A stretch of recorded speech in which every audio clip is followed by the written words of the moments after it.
Corría el año de 1820, cuando se construyó un cementerio en un pueblo pequeño, ubicado al norte de México. En 1822, sin embargo, se optó por instalar un hotel sobre el terreno de Camposanto. Los lugareños, molestos por esta falta de respeto, tomaron las armas para destruir el hotel e impedir que continuara irrumpiendo el descanso de sus difuntos. Mas todo fue en vano. La rebelión se alargó por 2 meses, y de las 800 personas que peleaban, 200 inocentes perdieron la vida. Fue entonces cuando el gobernador del pueblo llegó a vivir con su familia dentro del lujoso sitio. Poco después empezó a sufrir extrañas pesadillas, en las que veía cómo la gente lloraba, agonizaba y era lastimada. Varias veces se vio a sí mismo siendo torturado con un alambre de púas. Lo más raro era que al despertar estaba lleno de heridas poco profundas, pero perfectamente visibles. Ningún médico le sabía explicar a qué se debían dichos ataques. Lo único que podían hacer era curarles las heridas, pero los sueños siguieron, y el alcalde estaba cada vez más asustado. Tanto fue el terror que se apoderó de él que un día no lo soportó más. Asesinó a su mujer, a sus 2 hijos, y acto seguido se quitó la vida.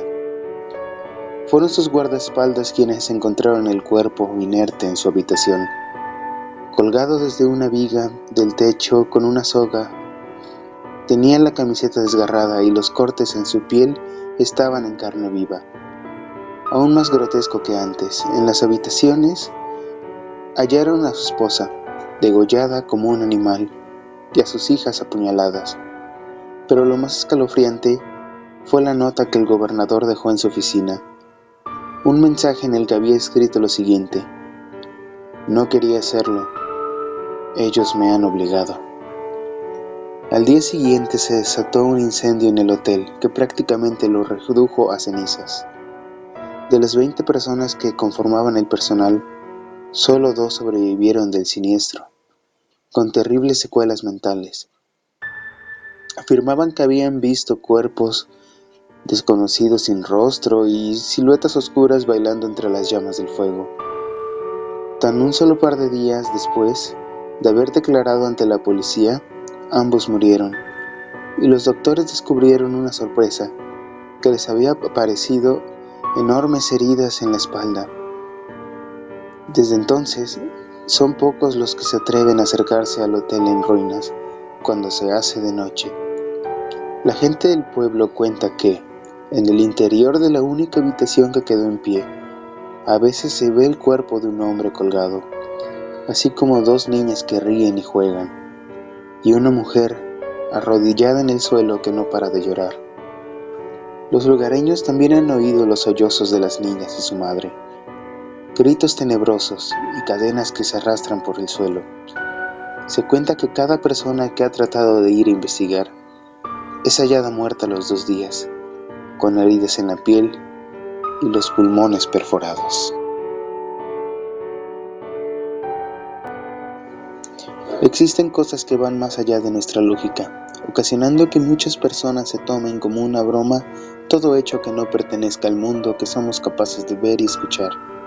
Ese fue el caso de estos 2 hermanos, que a modo de juego y para averiguar quién era el más miedoso, elaboraron una ouija en casa. Como era de esperarse, uno de ellos sí que le tenía miedo a los espíritus. Sin embargo, accedió a jugar al verse presionado por el otro. Esa noche, apenas sus padres salieron de la casa, dieron inicio al macabro juego. Primero, colocaron un vaso sobre la improvisada tabla, y manipulándolo con los dedos comenzaron a hacer las típicas preguntas de principiantes. ¿Hay alguien en esta habitación? ¿Alguien quiere hablar con nosotros? El más valiente de los chicos preguntaba en voz alta, mientras su hermano miraba con inquietud cómo el vaso se desplazaba por sí solo y de manera rápida por el tablero. ¿Quién eres?, insistió el otro niño. 2 palabras fueron deletreadas en la ouija: el diablo. Al leer esto, el hermano pequeño quiso escapar de la habitación, corriendo y gritando aterrorizado. Sin embargo, sus dedos no podían soltarse del vaso, que seguía moviéndose para conquistarle a su hermano. ¿Estás aquí? Te ordeno que te manifiestes. En ese momento, una densa niebla comenzó a inundar la habitación, y los hermanos se desprendieron del caso como pudieron. Asustados, se encogieron en un rincón, en tanto una figura se materializaba entre ellos. Se trataba de un rostro deforme y demoníaco, que emitía malévolas carcajadas. Por suerte para los niños, la niñera que los estaba cuidando escuchó el escándalo y fue a ver qué pasaba. En cuanto abrió la puerta, la niebla se desvaneció, revelando a dos chicos muy pálidos y asustados. ¿Pero qué sucedió aquí? ¿Qué están haciendo?, preguntó ella, y miró la ouija y el vaso en el suelo. Los niños le contaron todo lo que había ocurrido a la muchacha. Si bien cualquier persona en su lugar no habría creído una palabra, ella lo hizo, y decidió que ahora en adelante iba a cuidarlos mejor. Desde entonces no ha dejado de vigilarlos, ya que aquella noche una extraña marca apareció en la cabeza de los niños, en forma de quemadura, esta formada por los números 666, y esa marca significa que sus almas ahora son del diablo.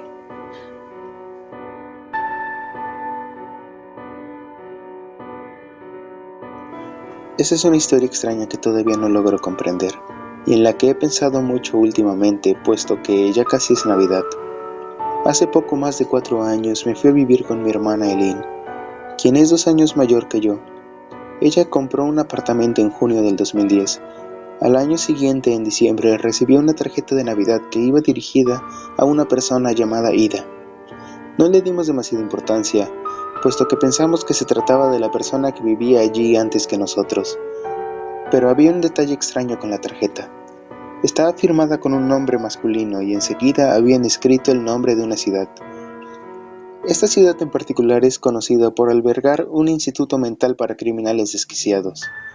Tiene una población de 4.000 habitantes, pero siempre que piensas en la ciudad, lo primero que te viene a la mente es la institución.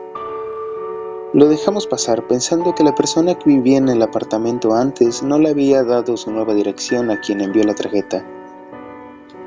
Casi lo habíamos olvidado cuando ocurrió lo mismo en la siguiente Navidad.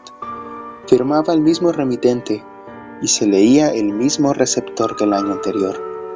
Esta vez nos asustamos, ya que recordamos que la persona que vivía en el apartamento era un anciano que había fallecido tras habitar aquí durante décadas. No obstante, aparentemente no había nada más que pudiéramos hacer. Ahora, aquí es cuando las cosas se ponen realmente espeluznantes. Mi hermana tuvo el apellido de nuestro padre, ya que ellos no se casaron sino hasta un mes después de que ella nació. Actualmente, ella ha decidido usar el nombre de nuestra madre, que es más exótico, y yo he decidido usar el nombre de nuestro padre, pues es uno de los más comunes en nuestro país. Esto es importante porque la siguiente Navidad, en el 2012, me mudé a casa de papá, a unas 20 millas de distancia, en medio de la nada. Un par de días antes de la víspera de navideña, mi hermana vino a pasar las vacaciones. Al día siguiente había una nueva tarjeta en nuestro buzón. Tenía la dirección de mi hermana escrita en ella como de costumbre, pero estaba esperando en el buzón de correo de nuestro padre. Esa casilla de correo no tiene ni su apellido, ya que nuestra madre falleció años antes de eso.